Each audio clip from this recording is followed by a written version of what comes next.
everybody, I am Miss Griff, but feel free to call me Sarah, and we are here with a July plan with me.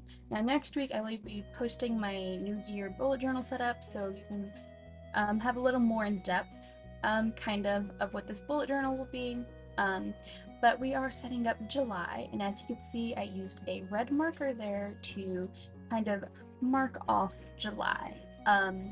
So this year, from July 2024 to June 2025, I will be doing the birth month flower as the main doodle and illustration, but those will be like black and white line work, and then for an accent, I will be using the birth month stone color as an accent. So for July, we are going with water lilies and ruby. Now, larkspur is probably what you would think is what you would be told first for the July flower, but August flower is very similar structure to larkspur, so I decided to go with water lilies instead because it would switch it up very nicely, and it is summer, so it is just, you know, beautiful. It is the perfect opportunity to do water lilies, and I was originally a little worried about water lilies since they are pink, but then I looked into water lilies, and there are a whole bunch, and some even being red water lilies, so I thought it was just everything fell in place perfectly. But for this July cover page, I again am just doing line work of water lilies and lily pads, and I chose a quote from Claude Monet saying, "I perhaps owe becoming a painter to flowers," and Monet is just the perfect person to quote for a water lily theme. Just, you know, it makes so much sense, and I think it is a perfect send-off for this theme this year, because he was just so obsessed with his garden, and that is what inspired him. He very much viewed his garden as his work of art and not his paintings. So I just thought it was just too good to pass up. But these boxes on the left page are for memory keeping, so I can fit a Polaroid size or print off a picture with my HP sprocket printer that is a size of a Polaroid for memory keeping. So I will put my two favorite memories or important memories of July, so when I'm looking through this bullet journal, I will have that memory.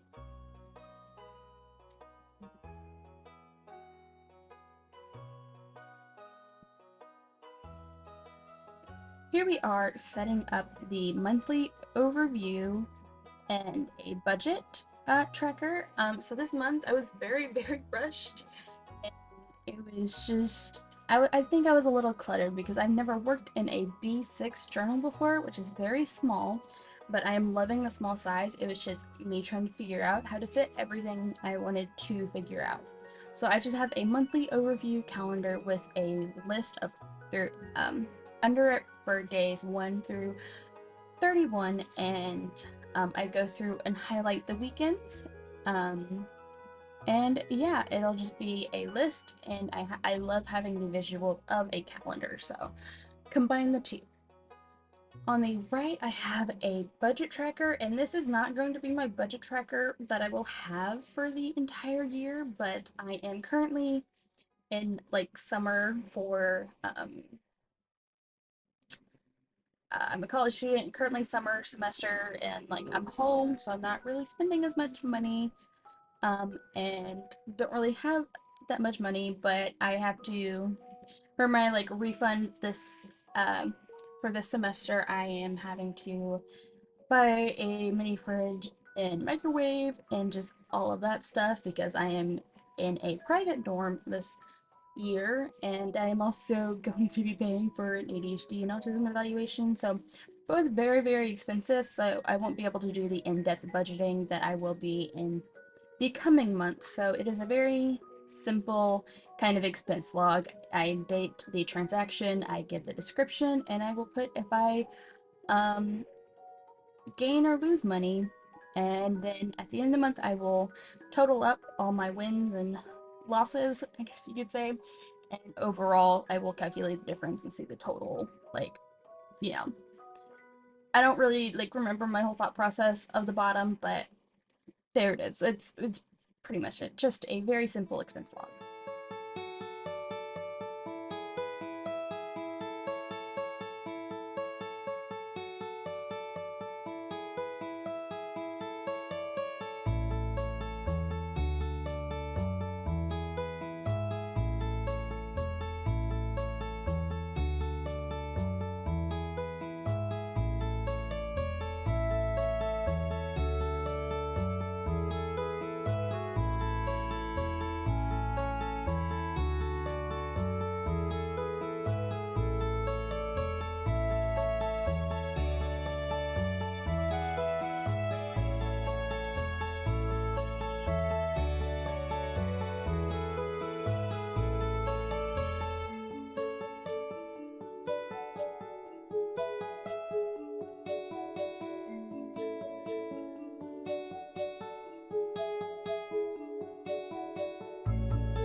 here we are moving on to the weekly setup. It's pretty straightforward, 7 boxes Monday through a Sunday start, but I'm not including July 1st through the 7th because I don't really need it all that much because my classes and assignments, like, they don't start until July 8th.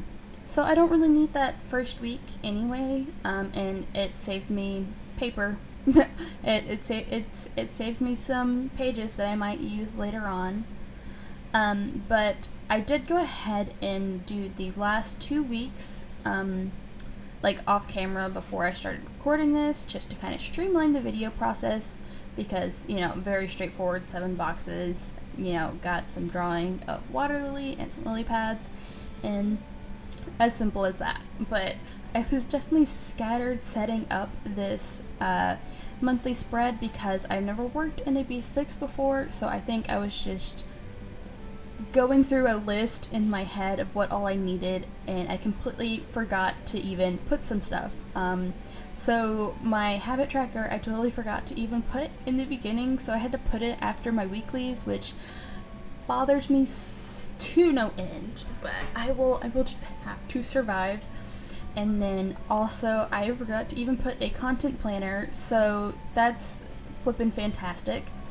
Hopefully I won't need it. Hopefully I can survive 4 weeks without my content planner. You know, well, we shall see. Hopefully I can keep it together enough. But, you know, it's fine. I'll just include it in next month's. And then also my budget and expense thing is going to change next month. So I will have the space for a content planner next to the calendar, which will just be fantastic.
And here we are doing the forgotten about habit tracker. So my habit tracker is like very kind of intensive. So I have like separate groups of like what habits, moods, and symptoms I am tracking. Because I had a lot going on mentally and physically, and none of it makes sense, but it is also, I find it pretty important to kind of log how I am feeling. So I have stuff to keep track of hygiene, how good the day was, how bad it was, if I had a headache, panic attack, that type of thing. You know, just very straightforward, and it is very helpful. Even if it does take me sometimes longer, but noticing the pattern of my habits and feelings can help me pinpoint like depressive episodes or if I'm manic and stuff like that. So very straightforward, and it literally takes up the entire journal, but go figure, it is only 30 spaces long, or height-wise. So, you know, makes sense. But, you know, this is a very straightforward habit tracker. It's just grids, you know, and then I always do a gingham kind of pattern so I can like visually go to the correct square of the day and the habit that I'm tracking. It is just easier for me to do it that day, and I love like a gingham pattern, so it just makes me ultra happy. And then on the left, yes, left, I have a strip of water lilies and lily pads as decoration, and I absolutely love it. I don't know, it's kind of sweet. I think it's sweet. I like had a lot of struggles kind of setting up this month because I have wrist issues, so it was like kind of a back and forth thing, and like just a lot of visual inconsistencies, because I'm pretty sure I have like dyslexia for numbers and stuff, or just kind of an issue. I do actually have like a conversion disorder for eyes. I have it for like mental stuff also. Conversion's probably not the right words, but visually I can get things messed up, so it's nice kind of having a guide.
Alright, we are very near to the flip through of this month, and it was off-centered, but like I kind of have a headache today and I'm not feeling the best, so I can't bother like re-recording it. So you'll just see the lily pads on the left. You know, it turned out super cute. I can make it into a bookmark if I wanted to, honestly. It is very cute. But thank you very much for watching this video. I hope you are having a fantastic day, and if you are, I hope you continue to do so. And if you would not mind, like, comment, and subscribing, I would very much appreciate it, and I really hope you have a great day. Bye-bye!